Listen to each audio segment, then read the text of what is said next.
Chào mừng các bạn đã đến với kênh Món Ngon Hồ Gươm. Hôm nay mời các bạn cùng vào bếp để chúng ta thực hiện món dạ dày luộc. Luộc dạ dày như thế nào để cho trắng, mềm, không bị khô mà cũng không bị sống. Mời các bạn cùng vào bếp để cùng làm với tôi nhé.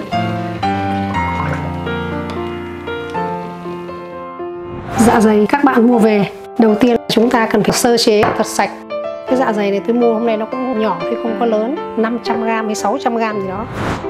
Đầu tiên tôi cho bột mì 2 thìa canh đầy vào. Đây là cái mặt trong của dạ dày đấy các bạn, chứ không phải mặt ngoài đâu, người ta đã lộn sẵn ra rồi. Cho bột mì, mục đích để cho bột mì để nó hút hết nhớt là một. Và thứ hai nữa là nó không có cái mùi hôi. Không có bột mì thì cho một chút giấm, một chút muối hoặc là nước cốt chanh với muối. Bóp khi nào nó không còn nhớt nữa là được. Hôm nay tôi có 2 phần để giới thiệu với các bạn. Thứ nhất là cái cách luộc dạ dày như thế nào để cho dạ dày chín tới ăn không bị dai, trắng, giòn. Mình để sang một bên, mình làm sang việc khác nhé. Vừa rồi tôi chia sẻ với các bạn là hôm nay tôi sẽ giới thiệu thứ nhất là cách luộc dạ dày sao cho giòn, ngon và trắng. Và thứ hai nữa là cách nấu cháo huyết hay gọi là nấu cháo tiết đấy các bạn. Hôm nay tôi chuẩn bị là 300g gạo tẻ loại dẻo một chút. Tôi đã ngâm được 12 tiếng rồi. Các bạn ngâm để mình xay cho nó dễ là một. Thứ hai là khi nấu nó nhanh nhừ. Bây giờ tôi sẽ đi xả nước và rửa cho thật sạch. Đây là 300g gạo tẻ. Tôi đã ngâm được 12 tiếng đấy các bạn. Bây giờ tôi cho vào máy xay sinh tố tôi xay. Không có máy các bạn có thể giã cho gạo nó nát ra như là gạo tấm ấy. Rồi tôi cho nước vào xay. Đây là nửa lít. Thêm nửa lít nữa là 1 lít này các bạn. Đó.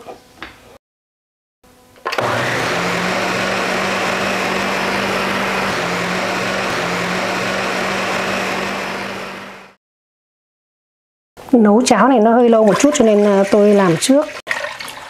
Đó. Vừa rồi tôi đã cho 1 lít nước vào để xay. Bây giờ tôi cho thêm 500ml nữa, tức là 1,5 lít. Giờ tôi bật bếp để nấu cháo.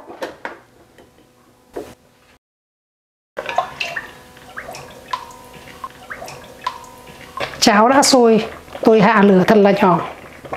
Trong quá trình đun các bạn lưu ý thỉnh thoảng lại phải quậy cho thật đều và để cháo khỏi bị bén nồi. Nhất là bạn nào nấu cái nồi thủy tinh như tôi, nó rất là nhanh bén nồi hơn những cái loại nồi khác. Các bạn xem này, không phải xay nhuyễn như bột đâu các bạn nhé, xay gạo dập ra này. Đó, nó còn lợn cợn như thế này. Bây giờ tôi hạ lửa thật là nhỏ, đậy vung lại.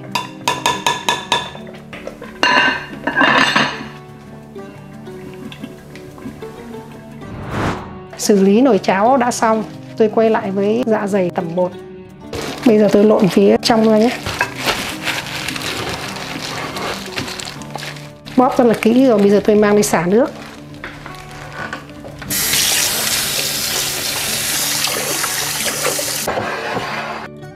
Cẩn thận tôi vẫn phải xử lý thêm muối, có mất công làm xong không ngon thì mình cứ cẩn thận thừa còn hơn thiếu. Đó. Giấm.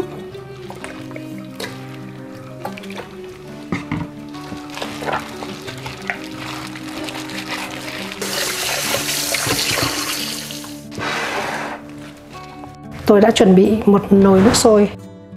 Có ngon hay không là do bắt đầu từ cái khâu luộc này đây các bạn. Tôi cho vào đây mấy lát gừng, mấy lát hành tây, một chút muối, cho một chút hạt nêm gà. Nước sôi thật là sôi, tôi cho dạ dày vào.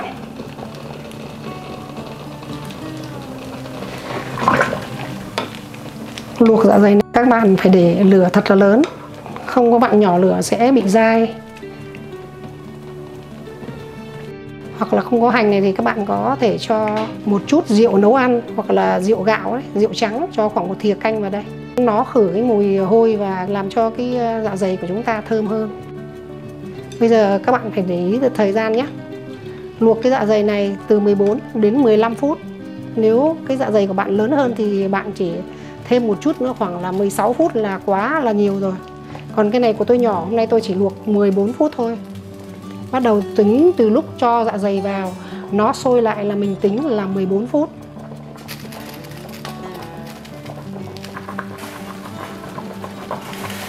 Bây giờ tôi kiểm tra đến cái nồi cháo.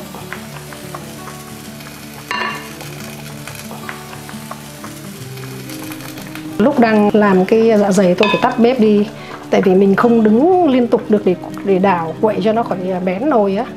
Đấy các bạn, này, tôi mới đun được cho sôi rồi tôi tắt bếp, nó đã đặc như thế này rồi. Vừa rồi là 300g gạo tẻ và tôi cho 1,5 lít nước. Bây giờ tiếp tục tôi cho thêm nước. Chỗ này cho thêm 1,5 lít nữa, tức là 300g gạo. Các bạn cho 3 lít nước. Và tiếp tục mình cứ đun bình thường. Nó sôi rồi các bạn đun thật là nhỏ lửa. Cứ một lạng gạo các bạn cho 1 lít nước. Cứ tỷ lệ đó mà các bạn nhân. Nó cái công thức rất là dễ nhớ các bạn. Thích ăn đặc thì để nguyên. Ăn loãng hơn thì mình tăng lên 1,2 lít hoặc 1,5 lít tùy theo cái độ đặc loãng mình thích. Cái tỷ lệ này mình nấu cháo là mình không có lo nó đặc quá, loãng quá lại không chữa được. Tôi đã chuẩn bị sẵn một tô nước đá và vắt thêm nửa quả chanh. Bớt dạ dày sẽ ngâm ngay vào nước đá. Thời gian đã được 14 phút, tôi tắt bếp.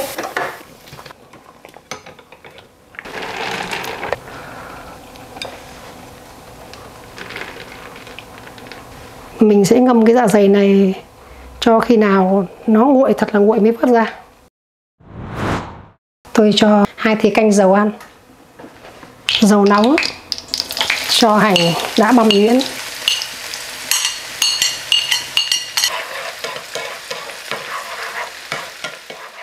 Hành bắt đầu thơm và hơi hanh vàng cái này, tôi cho vào nồi cháo.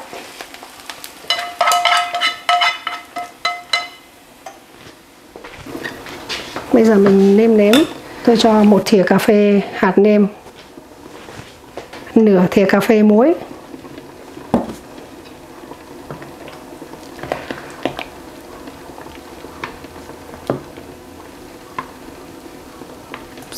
cháo đun mới được 15-20 phút gì đó, nó chưa nở hết. Nếu đun nở nhiều hơn và nó sẽ đặc hơn. Hộp tiết này nửa kg đấy các bạn.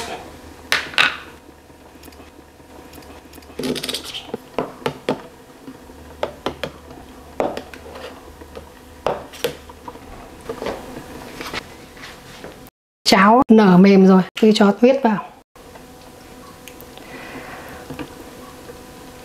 Tôi tiếp tục cho nốt hộp này vào.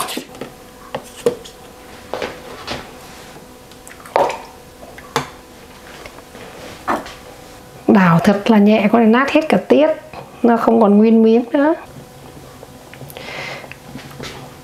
Khi lúc ban đầu tại sao tôi không cho 3 lít nước luôn vào? Vì không phải mình nấu cháo tiết này không đâu. Có những lúc mình nấu, mình luộc cả dồi này, mình luộc tim gan này, thì mình lấy cái nước đó mình cho vào đây. Cứ làm sao các loại nước mà cho vào đây đủ theo công thức như thế rất là ngon. Đây là nấu cháo theo kiểu miền Bắc. Ngon lắm luôn đây. Nó sôi lên tôi lại hạ lửa nhỏ. Lúc nào mình ăn thì mình vẫn cứ để cái chế độ nhỏ nhất này như là hấp. Tôi đậy vung lại, đun nhỏ lửa nhất có thể. Bây giờ chúng ta sẽ làm đến nước chấm. Tôi cho một chút dầu ăn. Dầu nóng tôi cho tỏi vào. Tỏi đã bằm nhỏ.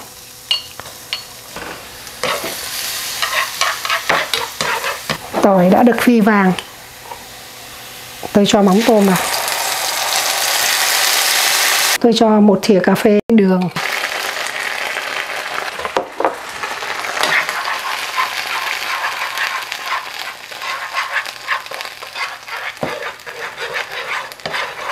Mắm tôm sôi, tắt bếp.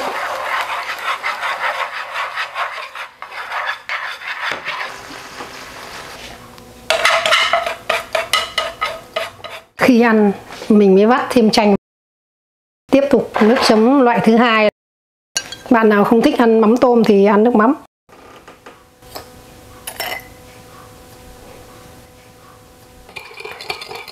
Tôi pha nước mắm với đường. Còn tỷ lệ như thế nào thì mọi người pha theo ý thích của mình. Nguyên liệu nó gồm có đường, nước mắm, chanh, ớt, tỏi. Mình đánh cho tan đường.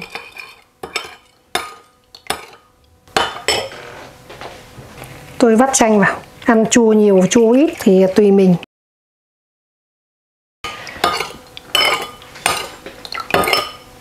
Tôi cho ớt,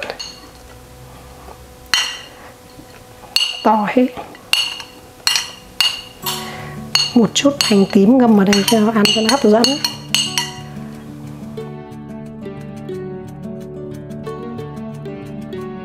Chút chanh vào cái bát mắm tôm trưng này.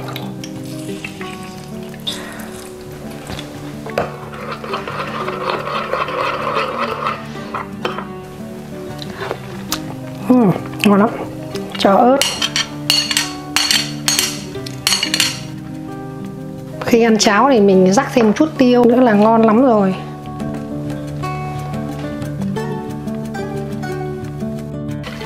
Dạ dày đã được ngâm nguội, thật là nguội rồi. Tôi vớt ra này.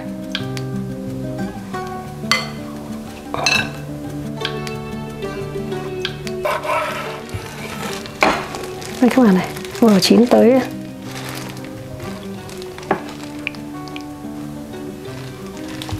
Mình cắt này miếng vừa ăn thôi.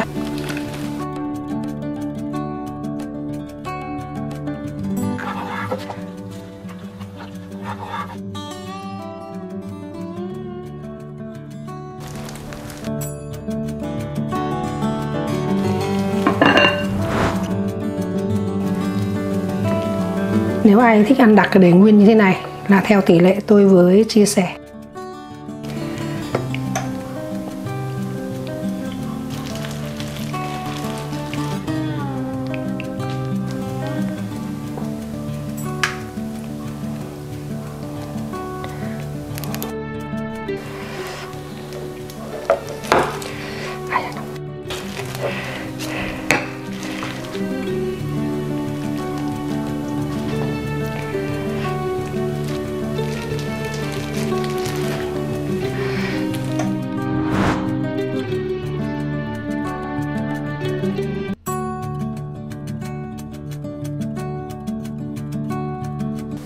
Mời các bạn cùng nếm thử với tôi. Tôi chấm trước vào cái bát nước mắm trước.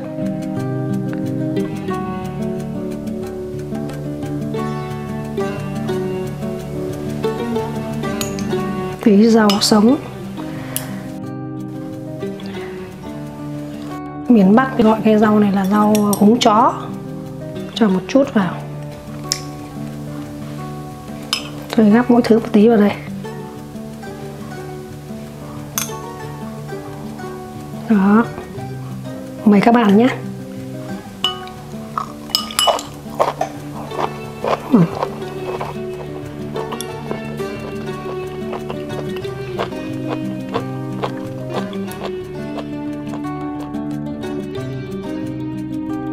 Tôi mới thử nếm miếng dạ dày. Vô cùng là ngon, rất là giòn, không bị dai một tí nào. Ăn cảm giác như là cái lòng xe điếu. Các bạn chỉ luộc 14 phút đến 15 phút là nhiều. Vô cùng là ngon đấy các bạn.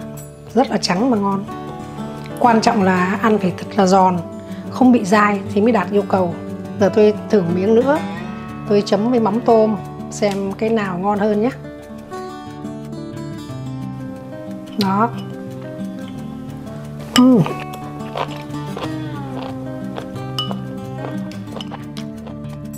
Vô cùng là ngon đấy các bạn. Bây giờ tôi thử sang đến cháo tiết hay còn gọi là cháo huyết. Rắc một chút tiêu, một chút ớt khô xay mới ngon này các bạn này. Tôi cũng là người rất là thích ăn ớt. Tôi xem chín chưa nào.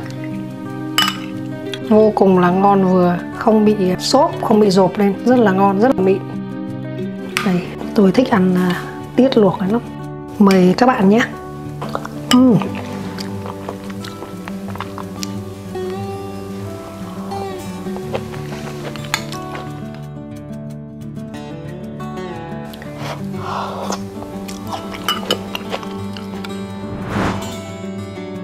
bạn vừa theo dõi video của Món Ngon Hồ Gươm giới thiệu cách luộc dạ dày và cháo huyết.